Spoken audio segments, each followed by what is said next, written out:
show that they are the best in the pitch, and it's what he's doing right now is amazing. He needed to stay connected with the team to get the best out of him, and that's what he's doing, and we're really proud of him. He's such a good player. I need to stick on what he's doing right now. And Mario, you've taken some good deep breaths as you've been doing this interview. How much good will this interview, not this interview, but this match and this win do for Wolves? I think for the old city, he's been missing that sensation since a while now. I think it was Luton, and we take that every day. We just so happy right now, proud of our performance. They try well with us, and they're still with us. At this moment, they could change their mind as well.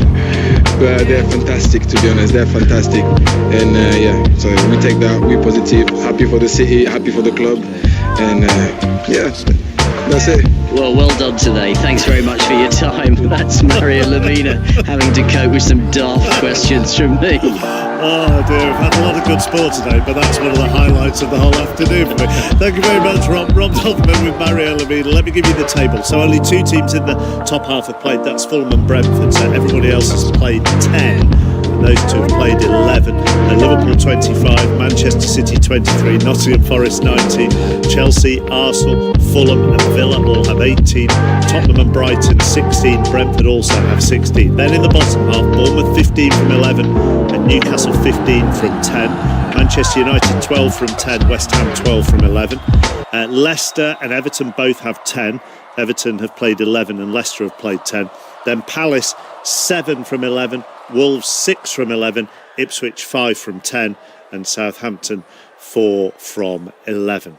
Into the Championship, 3 games at 12:30, Cardiff 1, Blackburn 3, Middlesbrough 5, Luton 1 and Stoke 1, Millwall 1. Then at 3 o'clock, Plymouth got a point at Derby. It finished 1-1 there. Leeds 2, QPR 0. Norwich 0, Bristol City 2.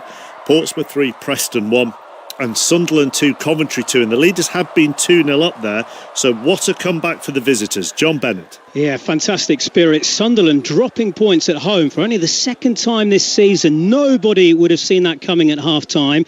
The Championship leaders were 2-0 up and coasting. Isidore's volley, a wonderful solo goal by Sirkin. Somehow, though, just 2 days after the shock of seeing their long-serving manager Mark Robbins sacked, Coventry's players managed to fight back. Hadji Wright and Jack Rodoni with the goals. So something to smile about for the Coventry fans. For Sunderland, though, this feels like a defeat. It's now 3 games without a win. And Leeds have closed the gap to within 2 after that win over QPR. Julia Bold. It's finished Leeds 2 at QPR 0. Just a surprise, the home side didn't get more, really. Jayden Bogle's left-footed shot opened up the scoring in the first half. Substitute Joel Piroux with the second in the 95th minute. QPR struggled and are now bottom of the Championship. Leeds dominated the entire game to go second. And the stat for you is Daniel Farke's 40th win in charge. He's done it a game faster than his predecessor, Marcelo Bielsa. Full-time Leeds 2, QPR 0. Sunderland 31 and Leeds 29. Sheffield United have played a game fewer. They have 28. Watford 25. Burnley have also played a game fewer. They have 24. Middlesbrough, after that thumping win, also have 24. Millwall just outside the playoffs on 23. QPR are bottom now. They're on 10. Portsmouth 12. And then you have Cardiff, Luton, Preston and Hull all on 15. Although Hull have a game in hand on everybody else. In League One this afternoon at lunchtime, Burton got their first league win of the season. They beat Shrewsbury 2-0, and that takes them off the bottom of the table. Shrewsbury dropped to the bottom of the table. Wrexham beat Mansfield by a 1-0 at lunchtime. Then at 3 o'clock at St Andrews, Birmingham 1, Northampton 1, Bristol Rovers 1, Lincoln 1, Crawley 2, Huddersfield 2, Exeter have beaten Charlton by a 1-0. Leyton Orient 3, Blackpool 0. Cambridge had kept a clean sheet in their last 3 games. That ended with a bang today. They were thrashed 6-1 at Peterborough. Stevenage 1, Reading 1. Stockport put 5 past Bolton. 5-0 it finished at Edgeley Park. And leaders Wycombe won 1-0 at Wigan. So Wycombe have a 2-point lead over Birmingham after that late equaliser from Northampton at St Andrews, watched by Pat Murphy. It doesn't matter how expensive a side you've assembled and all the plaudits coming from rival managers. It doesn't amount to a hill of beans if you don't bulge the onion bag often enough. Not for the first time this season, Birmingham dominated possession, had so many chances but couldn't put the game to bed. Jay Stansfield's opportunist effort on the hour looked to have sealed the points, although Stansfield could have scored 4 in that second half. But Northampton never gave up, using 5 substitutes, Bielik clearing off Birmingham's line, and in the 97th minute the ball dropped obligingly to Mitch Pinnock, who smashed in the equaliser. Humiliated last week by Kettering in the FA Cup, Northampton underlined in front of 27,000 that you can never be certain of anything in football. Wycombe have 32, Birmingham with a game in hand have 30, Wrexham 28, Barnsley and Lincoln have 25, Stockport and Mansfield 24, Shrewsbury bottom on goal difference from Burton, they both have 8, Cambridge have 10, Crawley have 12. In League 2 this afternoon, the bottom 2 both won away at lunchtime. Morecambe 2-1 at Harrogate, Carlisle 1-0 at Salford. At 3 o'clock, AFC Wimbledon 0, Grimsby 1, Barrow 1, Colchester 1, Cheltenham 1, Bromley 1, Bromley down to 10 in the first half there. Massive win for Accrington, 3-0 at Chesterfield. Doncaster 1, Notts County 1, Fleetwood beat Bradford City 1-0 thanks to an early penalty. Gillingham beat the leaders Port Vale 1-0. MK Dons came from a goal down to beat Swindon 3-1, Tranmere 2, 10-man Newport 1 and Walsall 1, Crewe 1. So Port Vale have 30, Walsall, Notts County, Doncaster have 27, Crewe 25, MK Dons and Grimsby 24. Morecambe and Carlisle remain the bottom 2 despite both winning. Morecambe have 10, Carlisle have 11. In the National League, Aldershot 0, Wealdstone 2. Aldershot down to 9 in that game.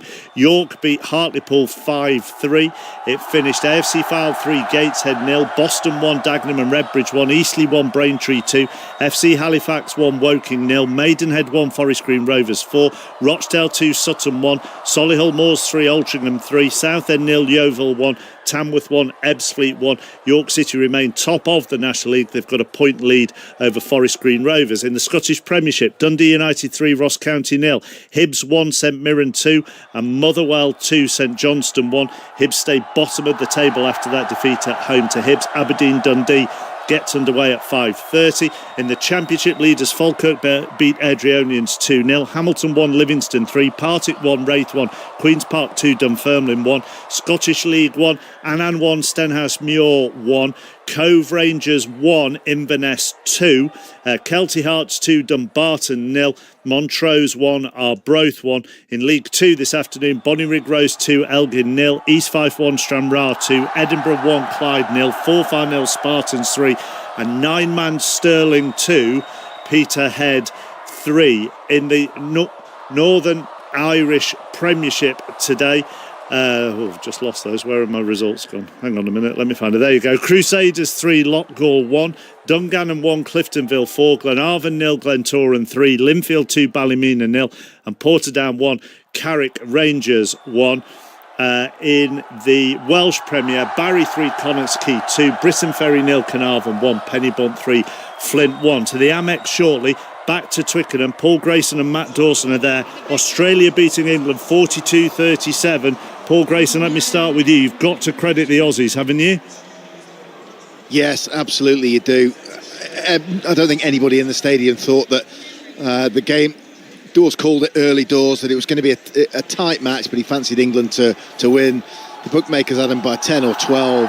Nobody saw Australia putting 42 points on England at the Allianz Stadium at Twickenham. Hats off. They found a way. They were strong up front. They carried the ball brilliantly.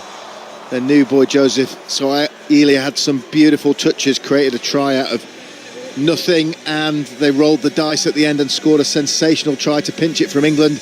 England having dragged themselves back in front, but it's another one where we stand here on the gantry post an England game and think, how on earth have they managed to conjure a defeat out of that? There were some great tries as well, Matt, weren't there? I know, look, later on there'll be much more time to pick the bones of this, and certainly on the Rugby Union Weekly. But just, an initial reaction. There were some fantastic tries scored this afternoon. I'm not sure how we're going to get it into half an hour, chappers, that is for sure. It was a blistering start from England, and exactly where we thought that they would come from after last week's performance against the All Blacks. It was clinical, it was organised, tactically very, very astute. They were 15-3 up. They're in control of the game. And every single time, I mean, there is a habit. It's not just by coincidence. It's a habit when England start to go in front, when they get comfortable, they think they can close the game down with these dreadful tactics of box kicking and in their mind, trying to lower the risk of rugby. And it just doesn't work. Australia come from 15-3 down to 28-18.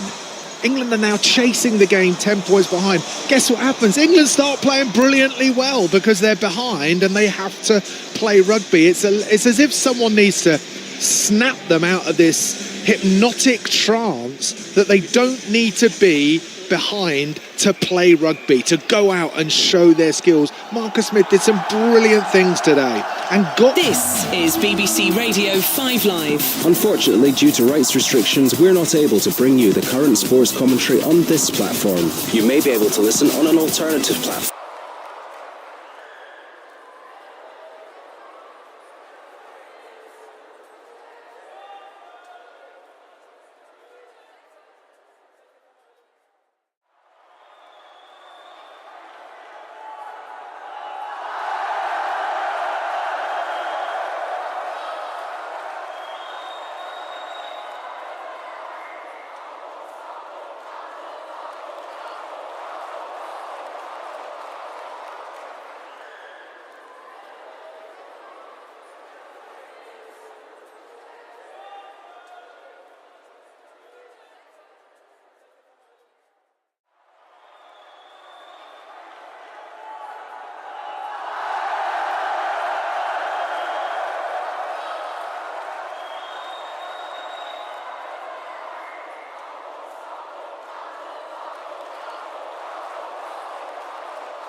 We are already seeing City pushing as many players forward as possible.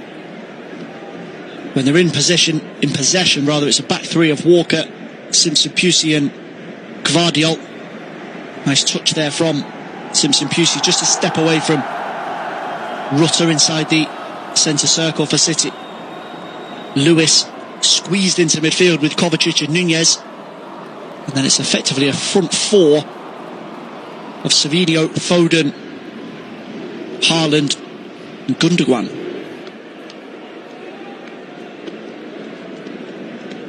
Chance now for Brighton to make some strides down there, left-hand side. Kaoru Mitoma shut down initially though by Phil Foden, well won back by Manchester City. If you're a little late joining us here on Flash Score, 5 minutes gone. Brighton 0, Manchester City 0. No goals and no opportunities just yet as these two teams continue to feel each other out.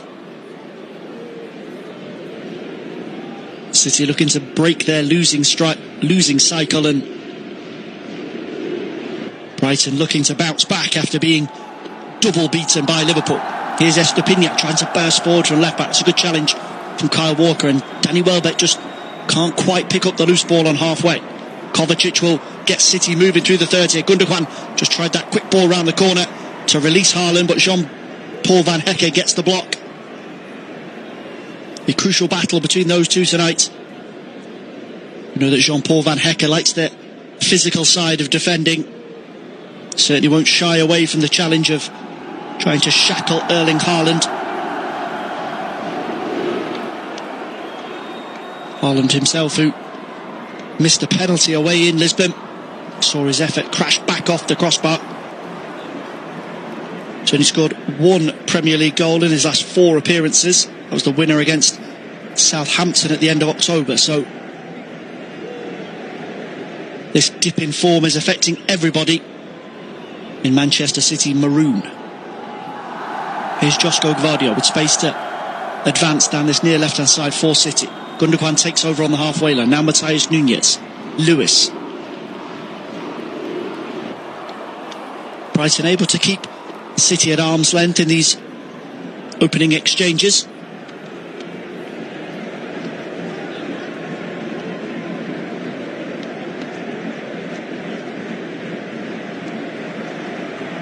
Danny Welbeck just drops off there as Mateo Kovacic fires one down in the City right channel. Savinho will give chase. As Bart Verbruggen comes out on top this time. Firmly established himself as number one for Fabian Hürzeler. His 9th Premier League start of the season. Welbeck is the only ever present in Hürzeler's plans in the Premier League. 11 consecutive games for the veteran striker, but without wanting to tempt fate, the big statistic that has jumped out coming into this game, he's never scored a Premier League goal against Manchester City. Scored in the FA Cup during his time at Manchester United, but never in the Premier League. The foul there on halfway. Sam Barrett quickly on the scene as Josko Gvardiol crunches into Ajari. With Jorginho Rutter, rather, it was Ajari that made the dart in front of him. And Rutter who goes to the ground. Back on his feet. Just a ticking off for Josko Gvardiol. Brighton back in possession. Here is Van Hecke inside the centre circle. Just tries the sweeping long ball forward to Ajari, who'd burst from the Brighton midfield. Walker will go across. Mitoma will charge that down. Throw into City. Over on their right back spot, level with the 18-yard box. Kyle Walker to take.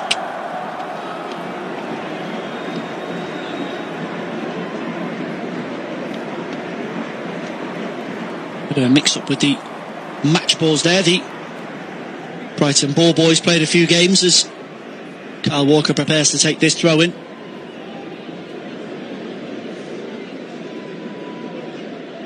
Phil Foden wanted that down the line, but he's opted for safety into Ederson. Plays to look to the edge of his 18-yard box with Gvardiol. Rico Lewis has his pocket picked out by Hinshelwood, and that will fall nicely for Ajari here. Thought about taking the shot on early there. Yassine Ajari. Brighton will try and work a different angle down their near right-hand side. Here is Ajari again. Goes for the 1-2 with Adingra. Back to Adingra now, but it's a strong foot in there by Rico Lewis. Good defending. And the Manchester City number 82, but another poor touch, this time by Kovacic. Brighton almost managed to steal in. Kovacic does well there. A little bit of poise just to steam away from the pressure. And here comes the Manchester City steam train. Kyle Walker over the halfway line, but Mitoma will stick with him. Works so hard out of possession, Kaoru Mitoma. The dribble king of the Amex, of course, but he's tactically perfectly capable of executing what Herzl wants from him out of possession. He'll be looking for a goal himself. He's only scored one Premier League goal this season. That was back on the opening weekend against Everton, and given his lofty standards from last season, we'd be expecting more. Here is Savinho, who's done well to get away down the Man City right, away from Estepinian. Igor Julio stationed on the near post will head it clear. Now Mitoma tries to speed away from Walker, but it's a throw-in the favour of the Brighton man. Didn't really back himself there, Mitoma. A chance for the counter-attack if he had got away from the clutches of Walker. First little burst of excitement from a City perspective there, with Savinho looking to test Estepinian. That's a poor clearance from Bbrighton, almost gathered in by Matthias Nunez on the edge of the Brighton penalty area. Better control there from the Portugal international, and Bbrighton could have had himself a real problem on his hands. He was flustered as he tries to just fire that across to Joel Veltman. Van Hecke steps in. Been all Manchester City pressure so far. Possession stats after just 12 minutes, 72% in favour of Pep Guardiola's team. Here is Savinho again, trying to jink and dance his way past Estepinian. Held up this time though by the Ecuadorian. Here's Phil Foden, who'll dart across to lend a hand. It's been the scourge of the Amex in his most recent appearances here, Phil Foden. Scored twice in a 4-0 victory in the final weeks of last season. In fact, he's actually been on target in each of the last 4 Manchester City Premier League visits to this ground. Very, very impressive total of 6 goals in 4 away games for the England international. A quiet start for him so far though.